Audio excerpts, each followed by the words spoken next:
We step into the wild, out of our comfort zone, finding a jungle of risk and intuition.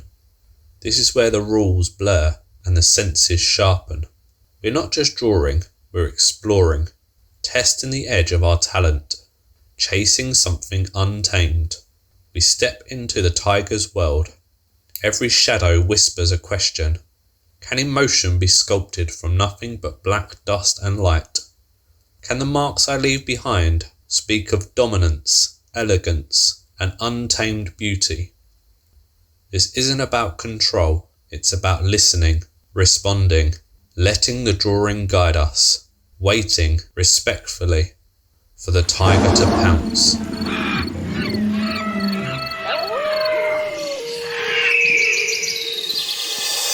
Welcome to Charcoal Zoo. Today we are drawing a tiger, a creature of raw elegance, coiled energy, and a commanding presence. I begin with Willow Charcoal. It's soft, airy and responsive, perfect for capturing the first breath of the drawing. I hold it loosely, letting my hand move freely across the page.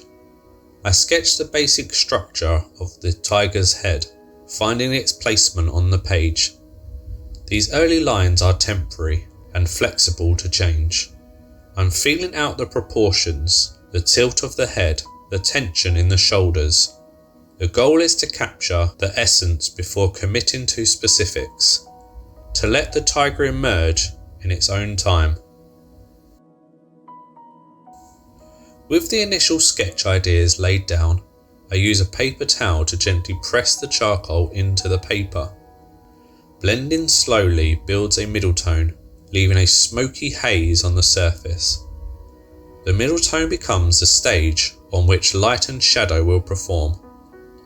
I'm careful not to erase the energy of the original marks, just soften them into something more cohesive.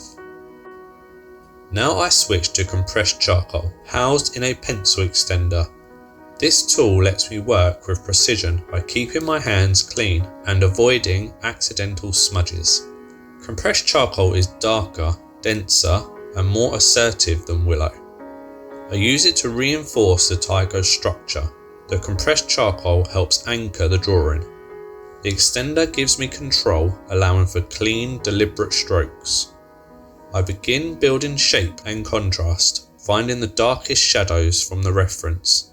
These marks are confident, but still exploratory. Once the compressed charcoal is down, I return to the paper towel. This time I apply more pressure, working the charcoal deeper into the page to eliminate graininess and create a richer, darker middle tone. I want the surface to feel smooth and unified, like the sleek coat of the tiger. Now I transition to a soft charcoal pencil. This tool allows for precision whilst maintaining the organic feel of the medium. I work slowly, layering soft strokes to build depth. I reinforce the shadows I found with the compressed charcoal. I also begin hinting at the texture of the fur, using short, directional strokes that follow the natural flow of the hair. The pencil allows me to move between bold lines and delicate shading, giving the drawing nuance and life. I'm not just drawing the features, I'm starting to build the first layers of complexity and interest. With the sharper lines in place, I return to the paper towel, not to erase, but to soften. I gently sweep across the surface, allowing the pencil marks to settle into the middle tone, bringing the drawing into harmony before diving deeper into more detail. Now I bring in a hard eraser. This is where the form begins to emerge. Light against shadow, shape against depth. The eraser becomes a sculpting tool, revealing the contours hidden beneath the charcoal. Each highlight adds dimension, guiding the viewer's eye and building the illusion of volume. Now that the foundational shapes are in place, I return to the soft charcoal pencil, not just to refine, but to deepen the tiger's presence. I begin layering interesting and expressive strokes, filling in details from the reference that I continue to study. I use tight, directional strokes, then loose, flowing sweeps of the pencil, freely and confidently building the complexity of the drawing. Before this clip, I stepped away from the camera to resolve the difficult angle of this piece. Sometimes a drawing needs something that takes some time to find. I step away for a bit and then added to it in small amounts over the next couple of days. A quiet moment to work through tension without the added pressure to capture it all on camera. I adjusted the tilt of the head, refined the proportions and rebalanced the composition. Once satisfied, I used a paper towel to gently flatten the surface again. This all brings the drawing back to a shared tonal stage. Now I reach for the hardy razor again. This time I'm sculpting highlights with precision. I refine the shape of the work, lifting just enough charcoal around the eyes to create contrast and clarity. I use the eraser to carve emotion into the face. These highlights don't just illuminate, they reveal the tiger's story, ready to be read by the viewer. With the highlights in place, I return to the pencil to deepen the drawing further. I work into the shadows beneath the jaw, around the ear and across the forehead. I add subtle lines to suggest fur direction. The mouth takes shape, the powerful statement of this piece, now defined with texture and weight. The drawing is starting to feel complete. Not finished, but alive.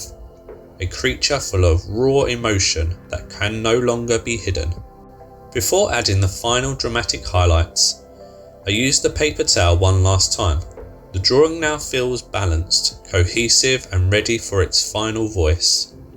The lines that are sacrificed give room for the art to take a breath before the final roar.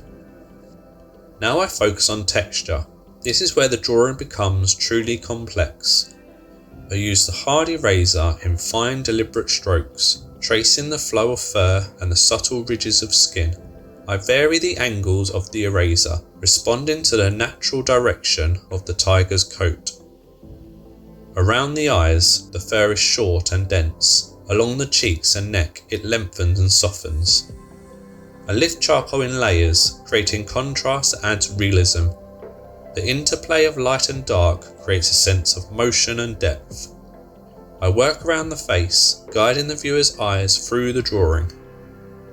This stage is about listening to the drawing, responding to what is needed, and allowing texture to emerge, building visual emotion. To complete the piece, I add a final touch, a splash of acrylic paint. I water the dark red paint down and apply it loosely around the edge of the drawing. The colour moves freely, blending into the charcoal and background like a wild echo. Red is power, danger, the heartbeat of the jungle. The contrast between monochrome charcoal and the bold red paint adds emotion and drama. It's not just a flourish, it's a release of control, allowing water to change the piece forever. The tiger is no longer just a drawing, a story told in shadow and light, highlighted with the power of a single colour that holds a feeling for the viewer. Thank you for spending your time with me today. I hope this tutorial brought you inspiration and insight, and a deeper appreciation for the beauty of charcoal art. If you enjoyed the process, don't forget to like the video and subscribe for more. Leave your nice comments and questions below. Until next time, you have been watching Charcoal Zoo.